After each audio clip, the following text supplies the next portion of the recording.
Mateus capítulo 5, a partir do versículo 1.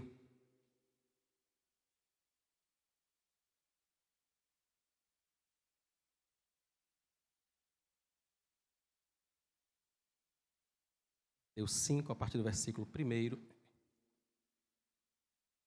até o 12º. Ao ver as multidões, Jesus subiu ao monte. Ele se assentou e os seus discípulos se aproximaram dele. Então ele passou a ensiná-los. Bem-aventurados os pobres em espírito, porque deles é o reino dos céus. Bem-aventurados os que choram, porque serão consolados. Bem-aventurados os mansos, porque herdarão a terra. Bem-aventurados os que têm fome e sede de justiça, porque serão saciados. Bem-aventurados os misericordiosos, porque alcançarão misericórdia. Bem-aventurados os limpos de coração, porque verão a Deus.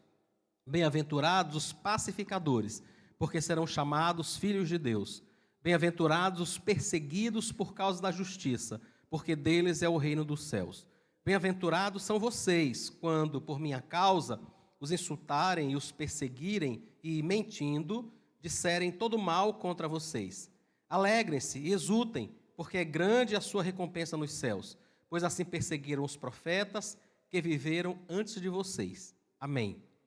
Irmãos, o Sermão do Monte certamente é o maior sermão registrado na Escritura, e a gente percebe que o Senhor Jesus está ensinando os seus discípulos. Ele está falando para pessoas que têm o seu espírito, pessoas que estão lhe seguindo, que estão dispostas a viverem a vida com Ele. A gente olhando para o texto, a gente percebe as dificuldades que, não o entendimento, mas que a prática apresenta para a gente. Então, nós somos lembrados que, para vivermos dessa forma, nós precisamos realmente ser discípulos de Cristo. Sem sermos discípulos de Cristo, isso não seria possível. Não seria possível nós experimentarmos cada uma dessas bem-aventuranças que ele cita aqui para a gente. Há muitos anos atrás, quando nós começamos aqui na igreja, nós passamos por cada uma dessas bem-aventuranças, nos cultos à noite. Nós pregamos, meditamos sobre cada uma delas. Nessa manhã, eu só queria, irmãos, que nós primeiro percebêssemos que aquilo que é demonstrado aqui em cada uma dessas bem-aventuranças é a vontade de Deus para a nossa vida. Vocês acreditam que isso só acontece quando eu estou aqui em cima? Talvez seja. Eu estava ali sentado, estava de boa, não estava acontecendo nada, mas tudo bem. Cada um desses aspectos dessa bem-aventurança, irmãos, essa é a vontade de Deus para a nossa vida, e não é apenas uma vontade utópica. Algumas pessoas, diante de tudo que esse texto diz, das dificuldades práticas até que ele apresenta, algumas pessoas pensam, mas será que é possível viver esse tipo de vida? Será que é possível a gente ser feliz porque está chorando? Será que é possível ter realmente fome e sede de justiça? Entre tantos outros aspectos que ele comenta não só na parte das bem-aventuranças, mas a partir do versículo 13 em diante. Um dos versículos que a gente lembra muito é quando ele fala sobre dar a outra face, E a gente pensa, como é que eu vou fazer um negócio desse? Como é que isso se aplica na vida prática da gente, Não dá, irmãos, não é o objetivo agora de manhã, falar sobre cada uma dessas coisas, mas dizer o seguinte: essa é a vontade de Deus para a minha vida e para a sua vida. Não é algo que Ele está exigindo sem nos capacitar de alguma forma. Nós recebemos o Espírito Santo. O Senhor Jesus disse que quando Ele fosse para o céu, Ele enviaria o seu Espírito, que nos conduziria a toda a verdade. Então, daí a gente pode entender que sem o Espírito Santo, realmente, irmãos, realmente não dá para ser um pobre em espírito, não dá para ser feliz como aquele que chora, não dá para ser o manso que herda a terra. Isso não é possível sem o Espírito Santo. Com o Espírito Santo, é possível, é esperado, é desejável. É mais ou menos como esperar que uma mangueira dê manga, que uma jaqueira dê jaca. É mais ou menos o que nós precisamos esperar. Se é esta a vontade de Deus para a nossa vida, se nós fomos capacitados pelo Espírito, então espera-se, imagina-se, deseja-se, é claro que vai acontecer, é que esses frutos vão surgir em nossa vida. Mas seguindo ainda a analogia do fruto, lembrar, irmãos, que o fruto não amadurece de um dia para a noite, né? A gente não planta uma árvore hoje e ela cresce, alcança, chega o momento dela frutificar e, de repente, a gente acorda num dia e a mangueira está cheia de manga e madura, para aqueles que gostam dela madura, de vez, para aqueles que gostam dela de vez. Ou seja, o fruto está prontinho, está perfeito. Não acontece nem com árvores e nem na nossa vida espiritual. Os aspectos dessa bem-aventurança, essa pobreza em espírito, essa mansidão, esse desejo de justiça, essa misericórdia, essa pureza de coração, são frutos que vão sendo amadurecidos em nossa vida à medida que o Espírito Santo vai trabalhando em nós. À medida que nós vamos avançando na fé cristã, que nós vamos crescendo em maturidade, que nós vamos nos aproximando do Senhor, à medida que nós vamos travando uma guerra contra o pecado, né?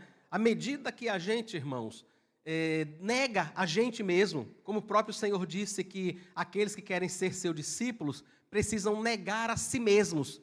À medida que nós fazemos todas essas coisas, esses frutos vão aparecendo, crescendo e amadurecendo em nossa vida. Outra coisa a ser notada é que nem todos eles surgem de uma hora para outra, nem todos eles amadurecem ao mesmo tempo. Em algum momento nós desejamos mais justiça, e quando eu digo justiça, irmãos, não é justiça em nós, não é justiça para nós, não é justiça para as nossas causas, mas é a justiça de Deus no mundo. Que a maioria das vezes, quando a gente pensa em justiça, a gente pensa em corrigir injustiças que estão praticando contra nós. A ideia aqui daquele que tem fome e sede de justiça é a justiça de Deus sobre todos os povos, sobre todas as pessoas, todas as situações, sobre todas as instituições e de todas as formas. Então, à medida que nós vamos nos aproximando de Deus, alguns desses aspectos são mais notados em nossa vida. A gente, às vezes, consegue pensar com a vontade de que haja realmente mais cuidado, mais misericórdia. Em outras pessoas, isso demora um pouco mais a aparecer. Então, lembrar, irmãos, que essas coisas precisam estar presentes em nossa vida. Entender que isso não vai ser perfeito em um único momento e de uma única vez, e tudo ao mesmo tempo. Contudo, também se apoiar nisso para continuar dizendo, é assim mesmo, é o que tem para hoje.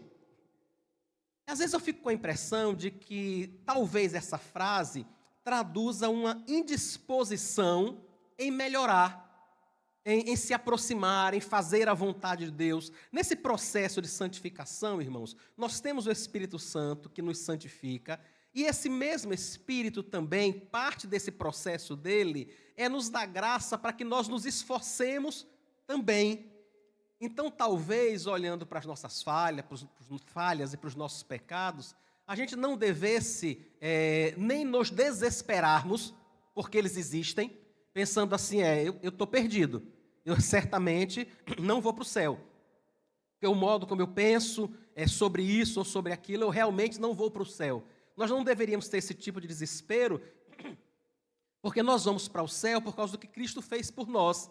Mas nós também não podemos passar para o outro extremo, aquilo que tem um autor chamado Bonhoeffer, um grande homem de Deus, ele chamou de graça barata.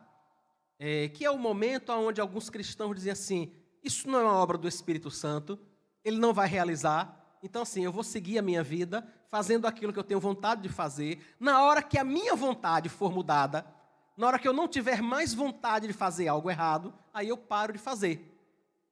Entende o que é a graça barata? Entende a diferença que há entre esses dois extremos? Entre pessoas que olham e ficam desesperadas por conta de suas falhas, e pessoas que pensam, não, eu vou para o céu mesmo, não se preocupe, não tem problema. Eu vou para o céu, então assim, no dia que eu não tiver mais vontade de fazer isso, eu não faço mais. Por enquanto eu ainda tenho. Então, assim, eu vou continuar fazendo. Nós não deveríamos estar em nenhum ponto e nem em outro, mas entender que o Espírito Santo está realizando a sua obra dia após dia em nossa vida e, inclusive, nos capacitando a fazermos a nossa parte, a travarmos uma luta mesmo contra desejos, inclinações, pensamentos, práticas que nós sabemos que não agradam a Deus, que não glorificam ao Senhor. Nesse processo, irmãos, de santificação, de nos aproximarmos de Deus, às vezes surge um sentimento meio complicado, porque quanto mais a gente se aproxima do Senhor, quanto mais a gente luta contra o pecado, mais pecador a gente se percebe. A gente pensa assim, poxa, será que isso é um efeito colateral? Não é bem um efeito colateral, irmãos. É porque ao nos aproximarmos de Cristo, ao nos aproximarmos de sua luz e de sua verdade, cantos escuros da nossa alma, da nossa prática de vida, sobre os quais a gente nunca pensou,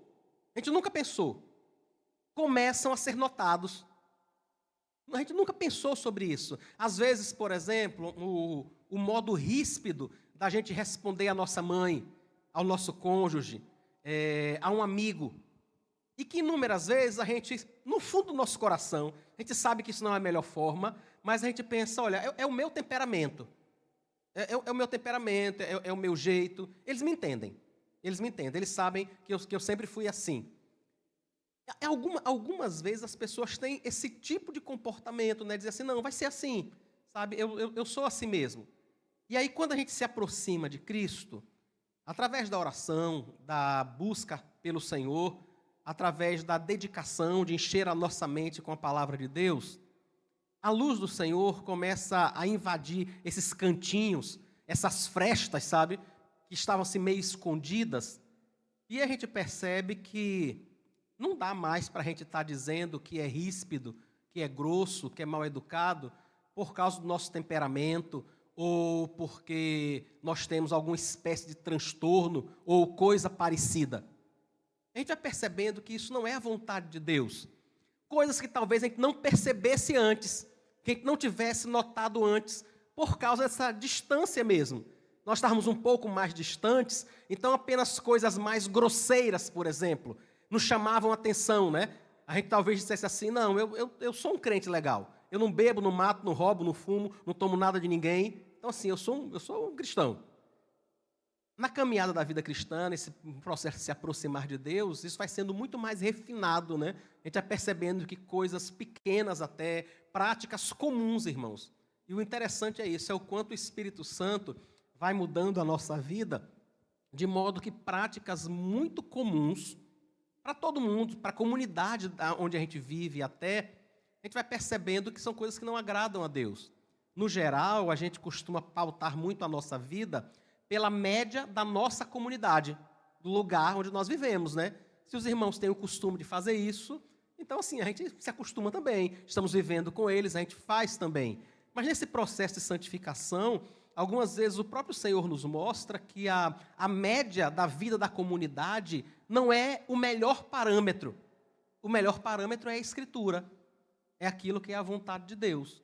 E a vontade de Deus está revelada aqui quando Ele junta os seus discípulos e diz como eu e você deveríamos viver para a glória do seu nome.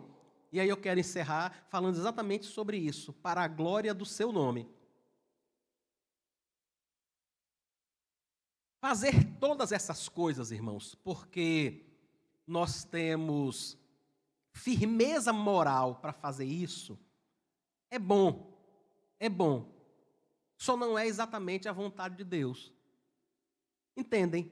Que não é apenas fazer, porque nós somos pessoas determinadas, e vocês conhecem pessoas assim, né? Vocês conhecem pessoas extremamente educadas, pessoas muito dispostas a fazer aquilo que é certo, porque elas entendem que é o mais certo a ser feito e que a sociedade deveria viver assim. E a gente até pensa, por que essa pessoa não vai para o céu? Por que uma pessoa que vive dessa forma não vai para o céu? Porque eu e você, e essa pessoa e qualquer outra, precisa fazer as coisas certas pelo motivo certo. E o motivo certo é a glória de Deus, é a honra do Senhor, não apenas o nosso bem, não apenas o bem do próximo, mas principalmente a glória de Deus.